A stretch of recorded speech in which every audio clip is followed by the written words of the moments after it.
Tenemos un texto muy conocido también en Primera de Juan 5, 7 al 8.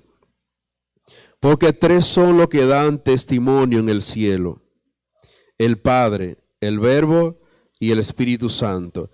Y estos tres son uno. Y tres son los que dan testimonio en la tierra: el Espíritu, el agua y la sangre. Y estos tres concuerdan. Este texto es prácticamente exclusivo del texto de Erasmo. Ninguno de los manuscritos más antiguos cita parte de este texto.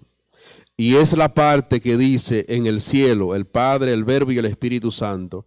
Y estos tres son uno. Y tres son los que dan testimonio en la tierra. En el proceso de la elaboración del texto de Erasmo, la Iglesia Católica quería que este texto estuviera incluido en el Nuevo Testamento de Erasmo, porque estaba registrado en la Vulgata Latina, la iglesia, la versión oficial de la Iglesia. Entonces la Iglesia, para que la Vulgata en sí no quedara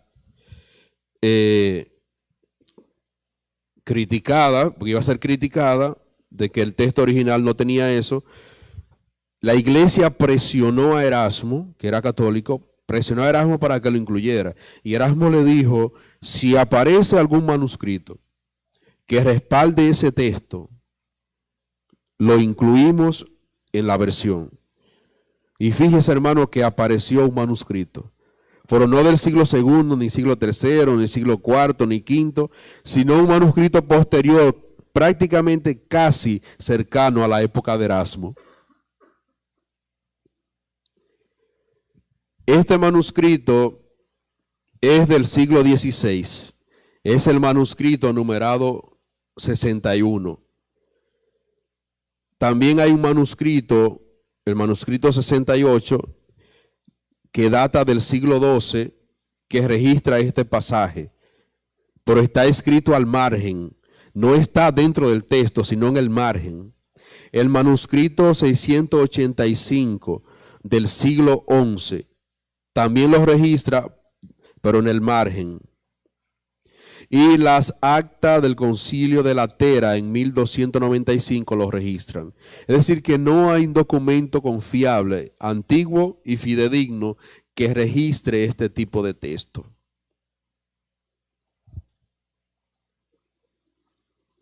(1215 después de Cristo). Entonces, ¿cuáles son la evidencia de los testigos? Porque de eso estamos hablando, los testigos del nuevo pacto, los testigos textuales. ¿Cuáles son los documentos más antiguos que no registran este tipo de texto? Tenemos los tres códices más importantes y más antiguos del Nuevo Testamento. Y consultamos el Códice Vaticano, que es del siglo IV, no registra esa parte del texto. El Códice Sinaítico, que data del siglo IV también, no registra ese texto. Y el Códice Alejandrino del siglo V tampoco registra ese texto. Es decir, que los unciales más importantes del Nuevo Pacto, del Nuevo Testamento, no registran esta parte del texto, que aparece en todas las versiones bíblicas, generalmente. El texto antiguo solo dice: porque tres son los que dan testimonio: el Espíritu, el agua y la sangre, y los tres concuerdan. Eso es lo que dice. ¿Contradice esto la doctrina de la Trinidad? No, de ninguna manera. De hecho, Jesús y el Padre uno son.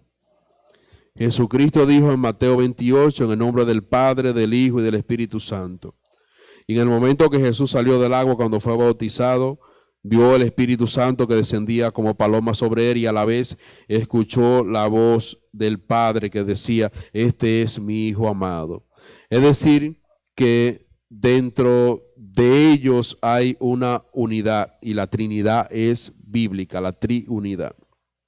Es decir, que este pasaje, aunque no aparece en los manuscritos más antiguos, no contradice la Trinidad.